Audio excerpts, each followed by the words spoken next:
Hello good evening बच्चों, कैसे हो आप लोग। मैं कुमारी पूजा प्रभा सत्यम कॉन्सेप्ट क्लासेस से। तो पिछले क्लास में हम लोगों ने सेकंड चैप्टर का सब्जेक्टिव और जो लघु उत्तरीय था दीर्घ उत्तरीय सब्जेक्टिव में इस दोनों क्वेश्चन को हम लोगों ने खत्म कर लिया था। आज हम लोग को ऑब्जेक्टिव की बारी है और सेकंड चैप्टर का ऑब्जेक्टिव करना है, जिसको हम लोग करेंगे। आप लोग को मिला हुआ है ये येलो वाली बुक, इस येलो वाली बुक से करेंगे। इसका ऑब्जेक्टिव खत्म करने के बाद फिर से हम लोग व्हाइट वाले बुक को करेंगे। ठीक है, तो आप लोग तैयार हैं। चलिए हम लोग शुरू करते हैं ऑब्जेक्टिव क्वेश्चन को। हम लोगों का पहला क्वेश्चन करा, थोड़ा सा टाइपिंग मिसप्रिंट है इसमें। यहाँ करा एंटेमोफिली। एंटेमोफिली नामक परागण किसके द्वारा किया जाता है? तो एंटेमोफिली जो है वो कीट के द्वारा किया जाता है, इंसेक्ट्स के द्वारा किया जाता है। ऑप्शन नंबर ए में चिड़िया है, गलत हो गया। चमगादड़ भी नहीं है, हवा भी नहीं है। कीड़ा किसमें है? तो डी में है, कीट के द्वारा। Option number D is right answer. Next question पे आते हैं। हम लोगों का सेकंड क्वेश्चन क्या है? एनिमोफिली में परागण किसके द्वारा होता है? एनिमोफिली में वायु के द्वारा परागण होता है। ऑप्शन नंबर बी जो है वो राइट हो गया, वायु। तीसरा नंबर क्वेश्चन हम लोगों का क्या कह रहा है कि फिर से आ गया, एनिमोफिली नामक परागण किसके द्वारा होता है? तो फिर से यहाँ क्या हो जाएगा? हवा के द्वारा। हवा कह लीजिए, वायु कह लीजिए, एयर कह लीजिए, विंड कह लीजिए, सारा सेम ही है। अगला है एंटेमोफिली में परागण किसके द्वारा होता है? फिर से रिपीट हो गया क्वेश्चन, कीड़े के द्वारा जो होता है, कीट परागण को ही हम लोग क्या कहते हैं? एंटेमोफिली कहते हैं। नेक्स्ट क्वेश्चन है हम लोगों का कि वायु परागित पुष्प सामान्यतः होते हैं, और ये 2013 का पूछा हुआ क्वेश्चन है कि वायु परागित पुष्प में समानता क्या होते हैं? आकर्षक होंगे। तो वायु को आकर्षण से क्या मतलब? अट्रैक्टिव होने से क्या मतलब? वायु को तो आंख है नहीं, दिखाई देता नहीं, और न ही उसके पास नाक है जो स्मेल होगा, पता चलेगा कि ये सुगंधित है या दुर्गंधित है। तो उनको आकर्षण से भी कोई मतलब नहीं, कलर से भी कोई मतलब नहीं। तो वायु परागित पुष्प जो होते हैं छोटे होते हैं, जितने छोटे होंगे वो और हल्के होंगे, उतने ही आसानी से वो उड़ करके हवा के सहारे दूसरे पुष्प पर पहुंच पाएंगे। तो इसीलिए 5 नंबर का क्या हो जाएगा आंसर? बी, छोटे। चलिए आगे बढ़ते हैं। अगला क्वेश्चन करा हम लोगों का कि किस फल में बीज चोल खाया जाता है? तो बीज चोल किसको कह गए हम लोग? बीज हो गया, ये सीड्स हो गया, और सीड्स के ऊपर जो बाहर का जो गुद्देदार आवरण हो गया, इसी को हम लोग क्या कह दिए? बीज चोल, सीड कोट। तो सीड कोट हम लोग किसका खाते हैं इनमें? तो जायफल का भी खाया जाता है, लीची का भी खाया जाता है, शरीफा का भी खाया जाता है। तो इसमें क्या हो जाएगा? सभी। अगला क्वेश्चन पे चलते हैं। अगला क्वेश्चन कह रहा है कि प्रोटोप्लास्टर कल्चर का फ्यूजन क्या है? प्रोटोप्लास्टर कल्चर होता क्या है? जैसे कि हम लोग मान लें कि कोई प्लांट है और किसी प्लांट के कोई पार्ट में किसी प्रकार का रोग हो गया है, तो हम लोग क्या किए कि उस पार्ट को काट करके, उस टिश्यू को काट करके हटा दिए।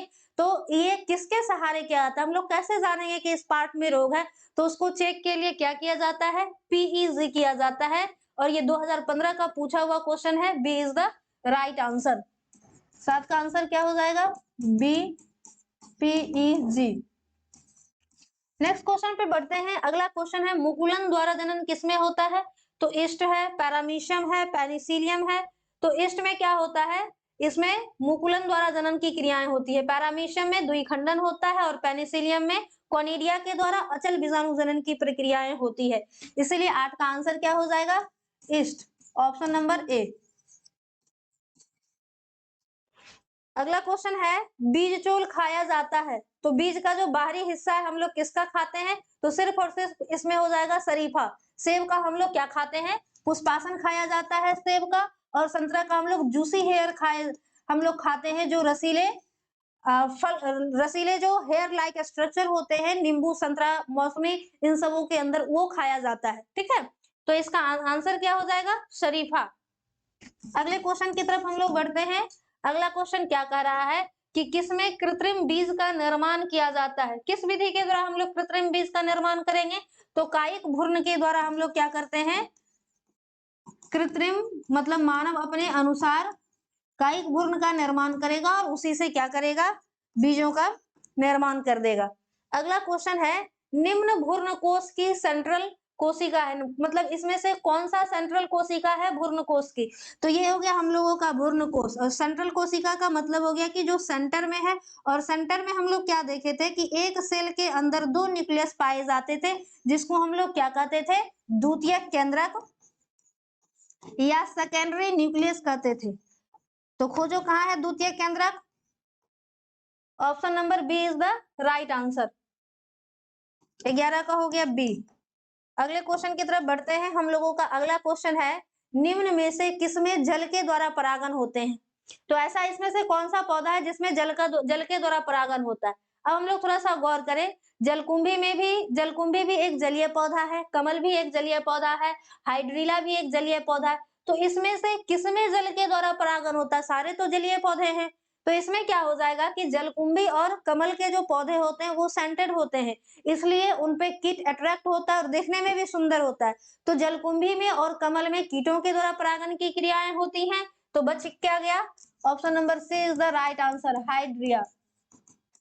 कहीं कहीं पे हाइड्रिला भी दे देता है, कहीं कहीं पे इसका नाम हाइड्रिया देता है, सेम ही है। ठीक है, चलो आगे बढ़ते हैं। अगला है एनाट्रोप्स बिजांड होता है। एनाट्रोप्स एक बायोलॉजिकल टर्म है, इसका मतलब ही होता है, एनाट्रोप्स का मतलब होता है उल्टा।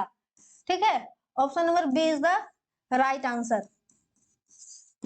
अगले क्वेश्चन की तरफ आते हैं। अगला क्वेश्चन है हम लोगों का, गेहूं में परागन किसके द्वारा होता है? तो हम लोग पिछले क्लास में भी सब्जेक्टिव आंसर में भी पढ़े थे कि जितने भी बांस कुल के पौधे हैं, गेहूं हो गए, धान हो गए, घास कुल के पौधे हो गए, बांस हो गए, इन सबों में परागन की क्रिया किसके द्वारा होती है? वायु के द्वारा होती है। तो पूछ क्या रहा है? वायु में परागन। तो ऑप्शन नंबर ए ही हम लोगों का मिल गया, वायु परागन। तुम लोग कमेंट में जल्दी लिखोगे वायु परागन को क्या कहते हैं।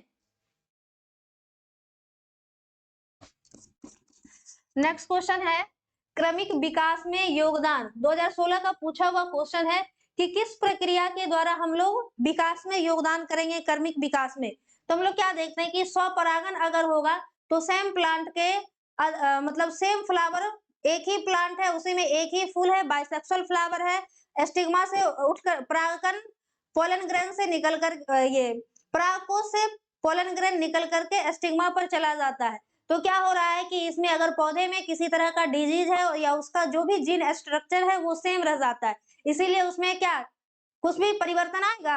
नहीं आएगा। इसीलिए पर परागन में क्या हो रहा है कि दो अदर प्लांट्स हैं, अदर फ्लावर है, और उस दोनों के बीच परागन की क्रिया होती है, जिससे इसमें क्या होता है? विकास होता है, उत्परिवर्तन होता है और डिफरेंट टाइप्स के सीड्स हम लोगों को देखने को मिलते हैं। तो इसलिए यहाँ पे आंसर क्या हो जाएगा? बी हो जाएगा। पर परागन के द्वारा हम लोग क्या कर सकते हैं? क्रमिक विकास की क्रिया को कर सकते हैं। मैंने क्वेश्चन क्या पूछा था? वायु परागन को क्या कहते हैं? जल्दी बताओ। एनिमोफिली वायु परागन कहलाता है। ठीक है, चलो अगले क्वेश्चन की तरफ हम लोग बढ़ते हैं। नेक्स्ट क्वेश्चन हम लोगों का क्या कह रहा है? बीजांड विकसित होकर क्या बनाता है? तो देखो हम लोग देखे थे, ये था बीजांड, और बीजांड के अंदर क्या थी? बीजांड के अंदर थी अंडाणु कोशिका, अंडप, और फिर परागकण से हम लोगों का नर युग्मक मिला था। तो अंडाणु और नर युग्मक मिलकर के किसका निर्माण किया था? बीज का निर्माण किया था। तो यही जो बीजांड है, ये बीजांड विकसित होकर के किसका फॉर्मेशन करेगा? सीड्स का फॉर्मेशन करेगा। Option number b c is the right answer. और ये भी 2016 का पूछा हुआ क्वेश्चन है, बीजांड विकसित होकर के किसका फॉर्मेशन करता है? बीज का। और यहाँ पे एक पूछ रहा है फल का विकास कैसे होगा? तो बीजांड ओवरी के अंदर होता है, और यही ओवरी जो है वो फूल करके किसका फॉर्मेशन कर देती है? फ्रूट का फॉर्मेशन कर देती है। तो फलों का विकास किससे हो गया? अंडाशय से, ओवरी से,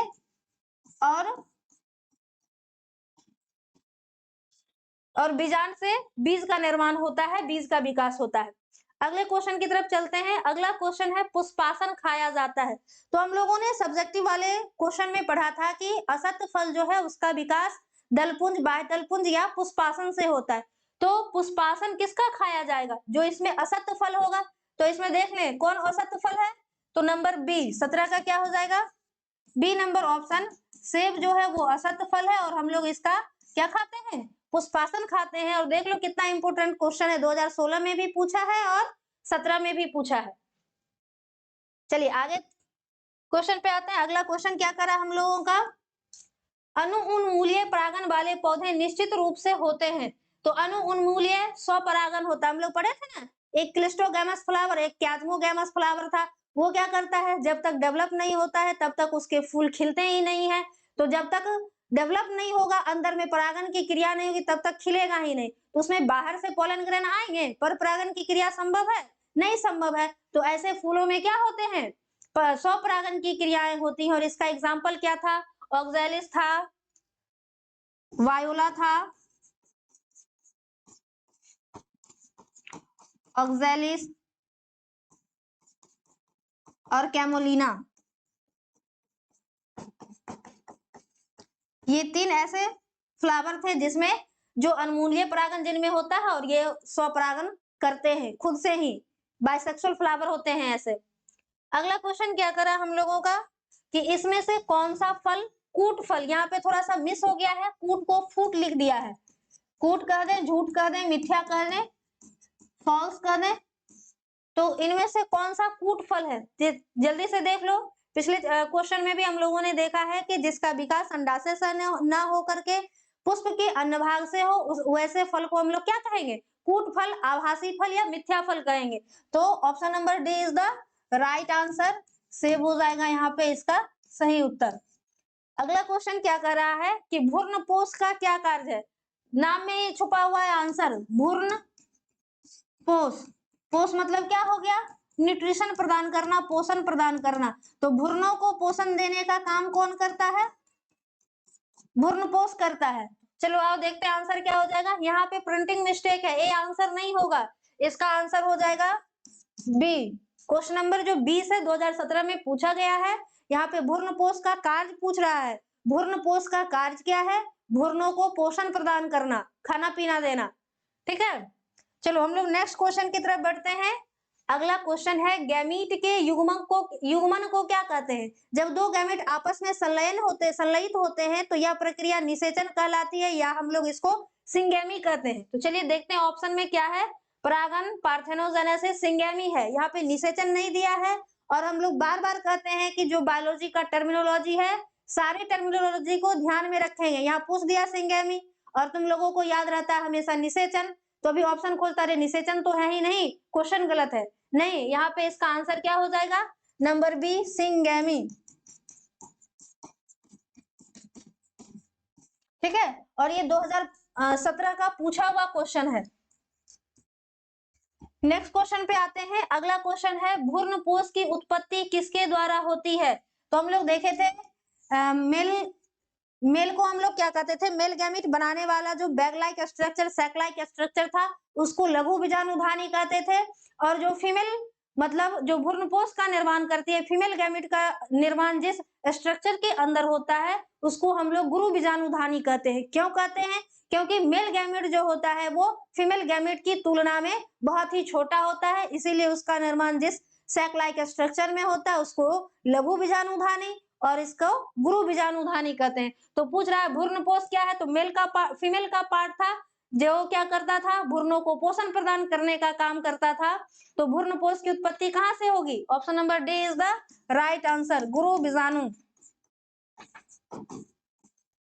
गुरु बीजाणु में मेगा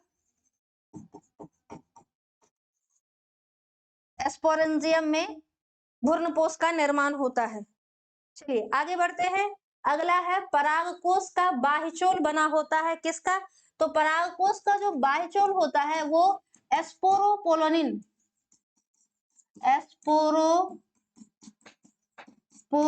नामक एक केमिकल सब्सटेंस होता है जिसका बना होता है। और ये जो एस्पोरोपोलोनिन होता है वो बहुत ही ज्यादा मजबूत होता है, किसी भी हम लोग इसको एसिड में भी डाल करके गला नहीं सकते, हाई टेम्परेचर पे भी इसको जला नहीं सकते। इसी कारण है कि जब हम लोगों का फॉसिल्स प्राप्त होता है हम लोगों को, तो हम लोग ये पता लगा सकते हैं कि यहाँ पर कोई प्लांट था और जिसका पॉलन ग्रेन होगा उसको देख करके कह सकते हैं कि मतलब मान लो कि अगर आम का था तो आम का गिर गया, फॉसिल्स हमको मिल गया, तो हम कह सकते हैं कि यहाँ पहले आम का पेड़ था। तो एस्पोरोपोलोनिन जो है ये परागकोश का बाहरी चोल है जिसका निर्माण होता है एस्पोरोपोलोनिन से, और ये बहुत ही रेसिस्टेंस केमिकल सब्सटेंस से मिलकर के बना होता है। चलो नेक्स्ट पे आते हैं। 24 नंबर क्वेश्चन क्या कर रहा है कि चिड़ियों के द्वारा परागन क्या कहलाता है, देख लेते हैं। एंटेमोफिली क्या हो गया, कीड़े के द्वारा परागन। मर्मिकोफिली तो चींटी काटा तो क्या हो गया, मरने जैसा दर्द हो गया, तो उसी से याद रखेंगे।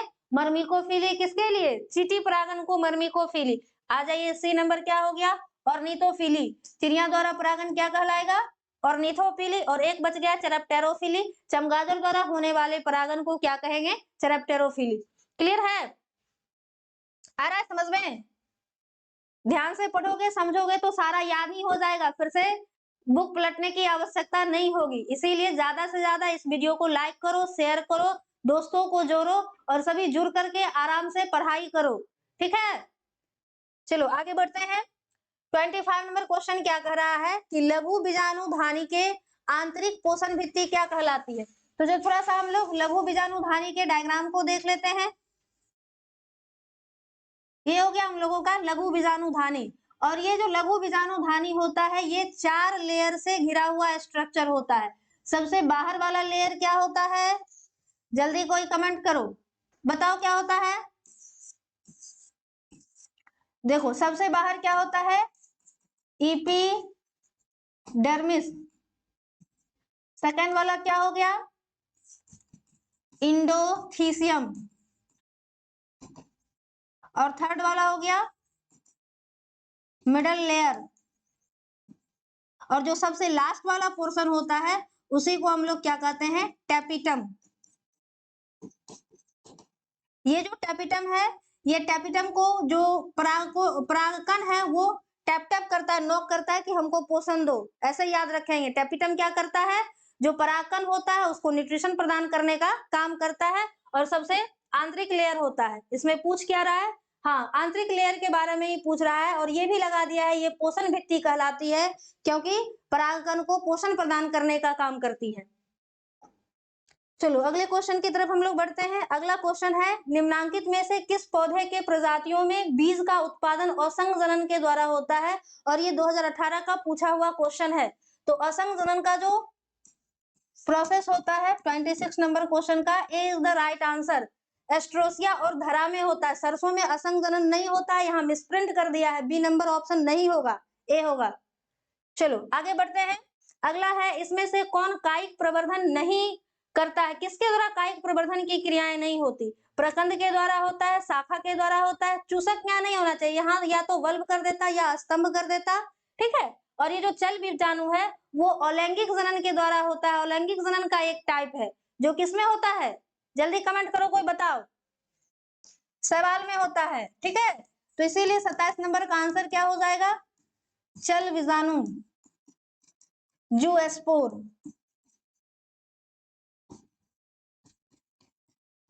अगला क्वेश्चन है हम लोगों का कि पादपों में एम्फीबियंस उभयचर किससे संबंधित है? मतलब एम्फीबियंस या उभयचर का मतलब क्या हो गया? वैसे ऑर्गेनिज्म जो जल में भी रहते हैं और स्थल पे भी रहते हैं। जैसे हम लोग जंतु में इसके एग्जाम्पल के रूप में मेढक को देखते हैं, उसी प्रकार से कौन सा ऐसा पौधा है जो जल में भी रहता है और धरती पर भी रहता है, स्थल में भी रहता है? तो इसका आंसर हो जाएगा ब्रायोफाइटा। ब्रायोफाइटा को प्लांट का उभयचर कहते हैं। चलो नेक्स्ट क्वेश्चन की तरफ बढ़ते हैं। हम लोगों का 29 नंबर क्वेश्चन होगा। अगला क्वेश्चन कर रहा है, स्त्री डाल चक्र मतलब पुष्पों का जो स्त्री वाला पोर्शन होता है वो किस चीज से मिलकर के बना होता है? तो चलो हम लोग देख लेते हैं, एक फ्लावर का डायग्राम बना लेते हैं छोटा सा।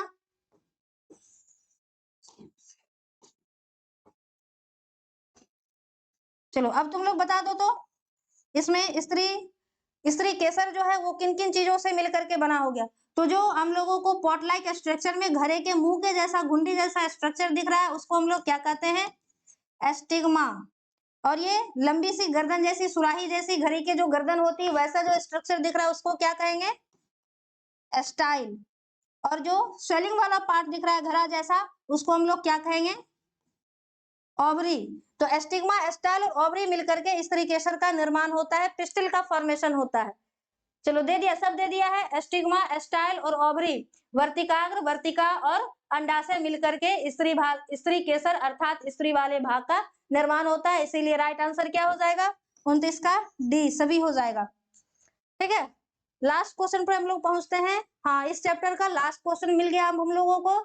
अब तुम लोगों का दूसरा चैप्टर का जो येलो बुक था उसका सब्जेक्टिव और ऑब्जेक्टिव सब खत्म हो गया है। नेक्स्ट क्लास में हम लोग क्या करेंगे?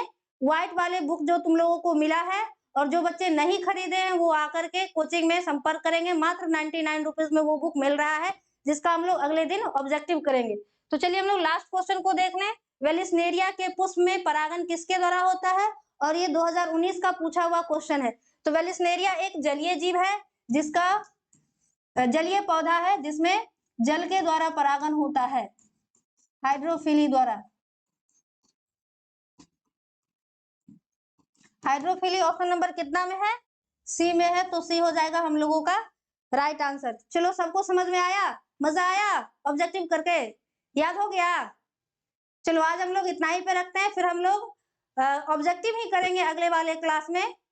ठीक है, चलो, घबराना नहीं है। Thank you so much.